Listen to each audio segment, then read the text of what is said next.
Chief justice അധ്യക്ഷനായ ബെഞ്ചാണ് 1.5 വയസ്സുകാരൻ അർഷിദിന്റെ മരണത്തിൽ സ്വയമേധ കേസെടുത്തത്. കുട്ടിയുടെ കൊലപാതകത്തിന് മുൻപ് മുത്തശ്ശി നൽകിയ പരാതിയിൽ സർക്കാർ എന്തുകൊണ്ട് നടപടിയെടുക്കാതെ പോയെന്ന് വനിതാ ശിശു വികസന വകുപ്പിനോട് ഹൈക്കോടതി ചോദിച്ചു.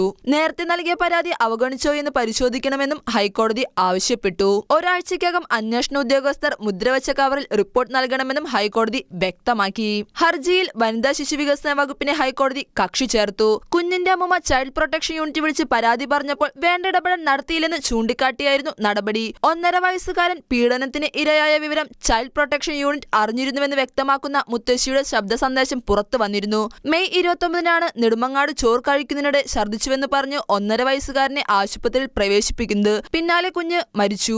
വിശദമായ ചോദ്യം ചെയ്യലിൽ അമ്മയുടെ പങ്കാളി അഷ്കർ കുറ്റം സമ്മതിച്ചിരുന്നു. കൊലപാതകത്തിൽ കുഞ്ഞിന്റെ അമ്മ അഖിലയ്ക്കെതിരെ പ്രേരണാ കുറ്റമാണ് ചുമത്തിയത്.